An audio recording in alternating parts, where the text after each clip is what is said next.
Welcome inside our New York studios. Brent Stover, Kevin Carter, Beanie Wells. What a game in the Big Ten in prime time. Rematch of the Big Ten championship a year ago. In-State College, Happy Valley, a whiteout, third-ranked Penn State, number 6 Oregon. Penn State, by the way, has won their last 6 straight whiteouts, but they're down in the fourth by 2 touchdowns.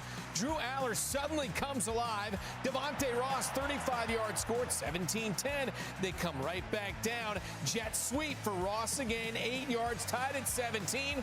We are into overtime. First and goal. Penn State got it first here. Katron Allen, 4 yards to the end zone, 24-17. Oregon, though, they get their chance. Shovel pass. Dante Moore for Jamari Johnson. Deadlocked at 24. Oregon gets it first in the second overtime. First play, Moore. Nifty work for Garrett Bryan Jr. Ducks up by 6. 2-point failed. And now Penn State with a chance, but it's intercepted. The pass telegraphed by Drew Allar. He had come alive late in the game and then makes that mistake. Dylan Thieneman with the interception to seal the win. Oregon takes it. They are 5-0 in double overtime on a thriller by 6. The Ducks have won 3 straight against AP top 5 teams for the first time in program history. And Kevin, they have won 17 straight conference games as Dante Moore throws for 248 and 3 touchdowns in this huge road win for the Ducks. Dante Moore continues to be as good as advertised. And look, and the whole, whatever you want to call it, take a step back, a redshirt year that he took and sat behind Dylan Gabriel, watching, the likes of Bo Nix to Dylan Gabriel passing through his program and sitting back and learning this offense. He's hit the ground running right now, and his performance continues to be as good as advertised week in and week out. I love the way he commands, leads this team.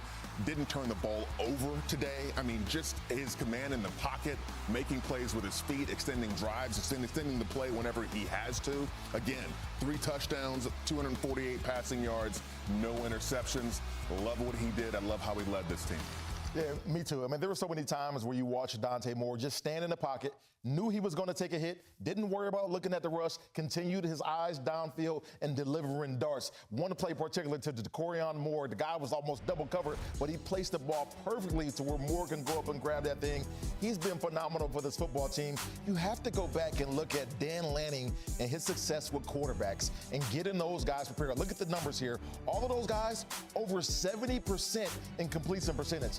That is incredible, especially when you talk about the fact that these are young guys, and now you're getting them, a lot of them from other places. You're bringing them to your program, getting them to buy into what you're preaching and what you want to do, and those guys going out there and being able to execute it masterfully.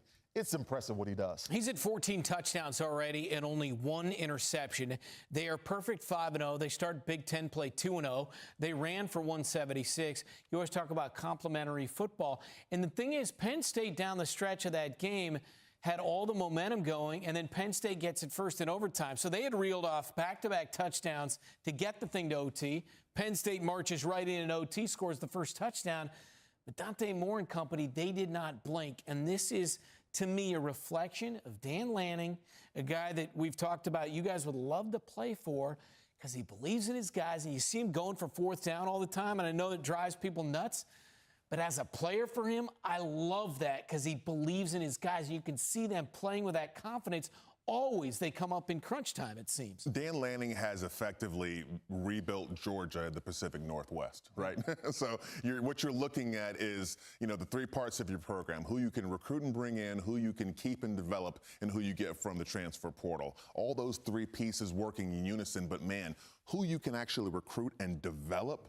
Development is one of those key lost arts that a lot of programs aren't able to do. They're just reloading the portal every year. But Dan Lanning has built trust with these guys. That's why he has 2- and 3-year starters and guys that are coming in to be a part of this program. And that component of development, that's what you're seeing on the field right now. There's no reason that Dante Moore would be able to come in and lead this group if they weren't being developed, if they weren't bought in. So I love how he has assembled this cast of characters and how they are winning games against a very good Penn State team today. I mean, hats off to their performance. I mean, Drew Allar and company, they were as good as advertised, and they fought back in this one. Yeah, I would say that, too, that Penn State, the knock, of course, Whether it's fair or not, I mean, this is the way it works in college football. James Franklin gets that label of in the biggest games, his guys don't come through.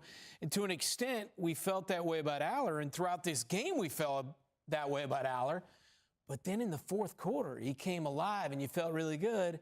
Then you see him throw that interception that ends the game. So it's tough to kind of evaluate, especially right after the conclusion of that game, just how much Allar was improved and how much we're still saying, man, he doesn't come through when he has to. Yeah, I think it's a little bit of both. I mean, down the stretch, obviously you want your quarterback to be a leader and to lead the charge on the field in terms of production and putting you in position to win a football game. And I thought that he did that. There were some key plays where he pulled the ball down and he ran it and he got first downs on a 3rd and 9 to where they called it a quarterback draw to where you would never have thought they would have been calling a quarterback draw and using Drew Allar and his legs to get this first down. And then there were key plays where he stood in the pocket, he delivered balls perfectly to his wide receivers. But then, in the biggest moments, he throws a turnover. So it's almost like a Jekyll and Hyde situation with Drew Allar. There are times where he's going to show up, then there's times where he's not going to show up, and you're just scratching your head like, man, he has all the athletic ability in the world, but he can't put it together for an entire 4 quarters. In this case, 6 quarters it would have been.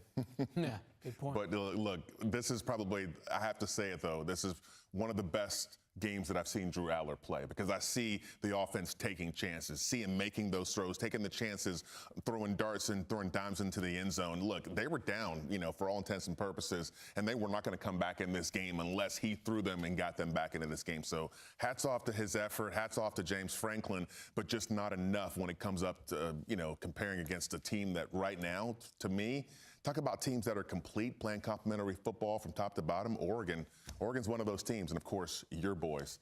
Yeah, the Buckeyes looking good. Penn State has an opportunity to rebound against a UCLA team over on CBS on the road at UCLA, 3:30 Eastern next Saturday. But flipping it back to Oregon, they're going to get the bye week, and then they get 11th-ranked Indiana at home, then on the road against Rutgers, then home against Wisconsin. You see the upcoming schedule here with 7 left in the regular season, Beanie. Yeah, we've been talking about it all day. No team in the Big Ten or SEC is going to have an easy task the rest of the way. There's some teams, Indiana, you look at Iowa, look at the way that they played today on the defensive side, especially. You look at Washington, they're going to be a team that I believe that's going to be much better down the stretch in the season. You would see another one of those teams. So it's not going to be an easy task at all.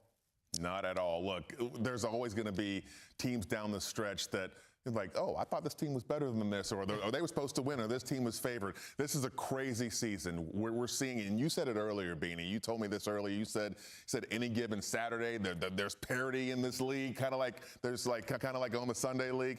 There's parity in this league that rivals NFL play as well. Like because so many players year in and year out change teams, and you have 20 new players. It's a completely different culture league-wide. I'll wrap with this, and you touched on it at the start of the segment, Beanie. This combination of Dante Moore and DeCorian Moore is one to watch. It'll be one of the best combinations we see all season long, as DeCorian had 7 receptions for 89 yards to lead the way, as Oregon goes into Happy Valley, into that whiteout, and they steal it in double overtime.